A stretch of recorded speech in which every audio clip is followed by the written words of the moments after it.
A single glitch in the banking app exposed a 7-year lie. It turned out I wasn't the only woman on my husband's account, but I was the only one paying for it. When my husband suggested opening a joint bank account, I thought it was a sign of trust. I didn't realize the account was already joint, just not with me. And I definitely didn't expect that clicking accept would ruin my life in less than 48 hours. It started on a Tuesday. Andre cooked steaks, lit candles, poured the expensive wine. He looked at me with those puppy dog eyes I hadn't seen in years. "We need to be real partners, Len," he said, covering my hand. "I want you to have full access to my income. No more secrets." It sounded perfect. Too perfect. But I wanted to believe him. He handed me his tablet. "Just hit confirm. I'm adding you right now." I hovered my finger over the button. Then, the Wi-Fi glitched. The screen flickered. For a split second, a second line flashed under Andre's name. Account holders, Andre V., Marina K. The text vanished instantly, replaced by a loading spinner. My heart stopped. Marina? Who the hell is Marina? I looked up. Andre was smiling, but his eyes were dead serious. He was staring at my finger. "Is something wrong?" he asked. His voice was tight. "No," I lied, forcing a smile. "Just a lag." I pressed accept. Andre exhaled like he'd just defused a bomb. "Now we're a team." I didn't know it yet, but I had just signed my own death warrant. The nightmare began immediately. I woke up to an email notification, authorized user alert, platinum card. I didn't have a platinum card. I opened the statement, and the room started spinning. Tiny Tots Boutique, $200. Elite Dental Spa, $600. Gamer World, $60. Dates, yesterday. We don't have kids. We don't use that dentist. And Andre hates video games. Someone was draining our joint money daily. Like they owned it. I confronted him the second he stepped out of the shower. "Andre, whose charges are these?" He froze. Then he gave me that look, the condescending smirk I hated. "Lena, seriously? We just started this, and you're auditing me?" "This isn't coffee, Andre. It's baby clothes and veneers. $700 in 2 days."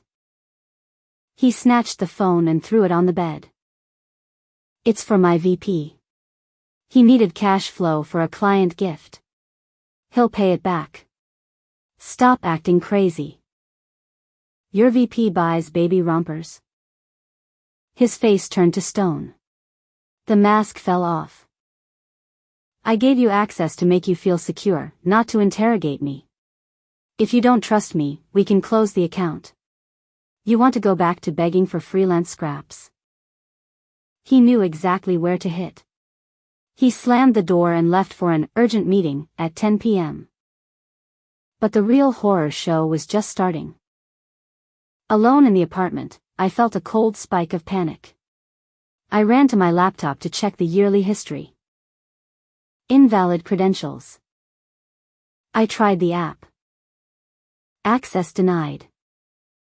He had changed the passwords before he even reached the lobby.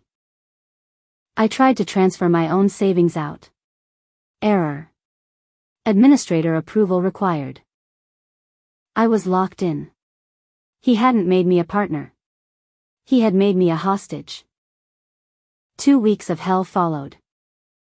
Andre came home late, smelling of cheap perfume and expensive scotch. He gaslit me every time I opened my mouth. "You're paranoid, Lena. You need therapy." I almost started believing him. Until the phone call that brought me to my knees. "Ms. V? Vector Bank Collections.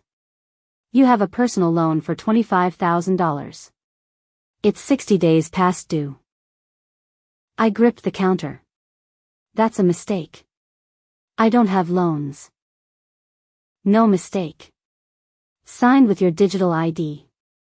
The funds were wired to a third party, Marina Kovaleva. The room went black. Marina. The name from the glitch. Andre wasn't just spending his money on her. He had taken out a loan in my name to fund his mistress. I sat on the kitchen floor and realized the truth. I wasn't a wife. I was a wallet. And I was about to be gutted. The next morning, fear was gone. All I had left was rage. I waited until the shower turned on. I had 10 minutes. I raided his briefcase. My hands were shaking so hard I almost dropped his tablet. I found a hidden folder. Inside were receipts. And photos. Andre hugging a curvy brunette. A teenage boy standing next to them, wearing the exact hoodie from the bank statement. I flipped the photo. Dated 5 years ago. He had a second family. The whole time. But then I saw the papers. School tuition. Utilities. All tagged with sticky notes, pay from Lena's credit line. He was using my perfect credit score to feed them. I photographed everything. I heard the water stop. I shoved the folder back just as the doorknob turned. I had the proof. Now I needed to destroy him. I went straight to the bank. I thought the bank would help. I was wrong. We need security clearance, the manager said coldly. Wait here. I waited 2 hours. Then the door opened. It wasn't the police. It was Andre. He looked devastated. He looked like the victim. Lena, why are you doing this? He whispered. You thief. I screamed. You put me in debt for your mistress. Everyone in the lobby turned around. Andre looked at the manager and sighed. I'm so sorry. My wife is having a breakdown. She's off her meds. What? He flashed his phone at the manager. Look. These texts. She begged me to take the loan for her gambling addict brother. Now the money's gone, and she's blaming me. I stared at the screen. Fake texts. My profile picture. Messages I never wrote. Please Andre, take the loan, I promise I'll pay it back. He had framed me. I filed a police report for extortion, he said, his voice dripping with fake sadness. Security grabbed my arms. Andre leaned in close to my ear. One step toward the cops, and you go to jail for fraud. You're a zero, Lena. You have nothing. He walked away. I was left on the sidewalk, shaking, with my accounts frozen and a criminal record hanging over my head. He thought he won. He thought I would crawl into a hole and die. But he made one fatal mistake. Arrogance.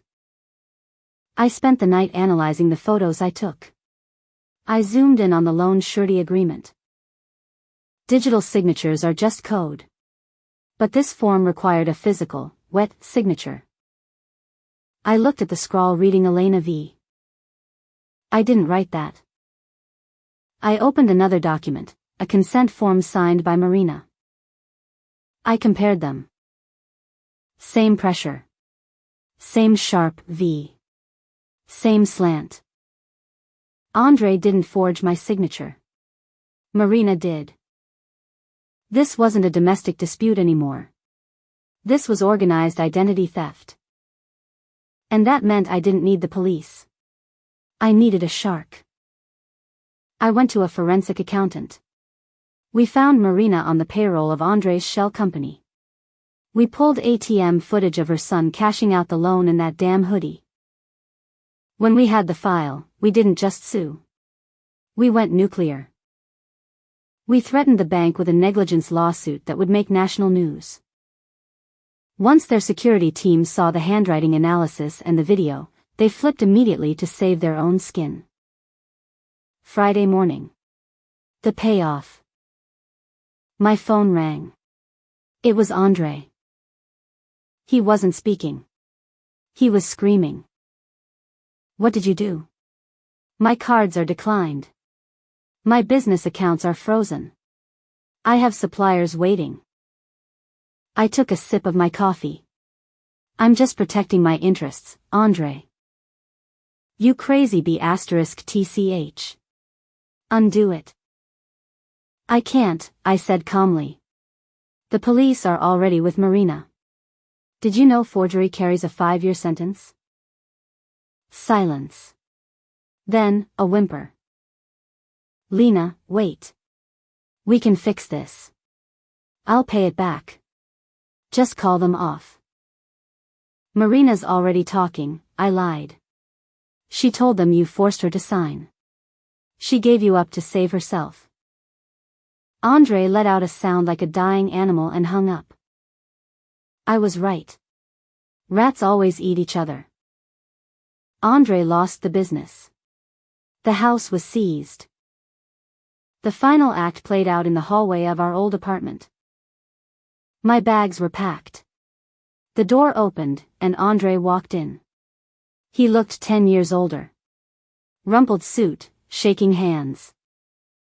Happy now, he rasped. I'm on the street. You made your choice when you treated me like a resource. I walked past him. He grabbed my arm, desperate. Lena, please. We can start over. Clean slate. I looked down at his hand, the same hand that had promised me a partnership over a steak dinner just weeks ago. I pulled my keys out and dropped them on the side table. The metal clattered loudly in the empty hall. No more joint accounts, I said. And I walked out, slamming the door on him for good.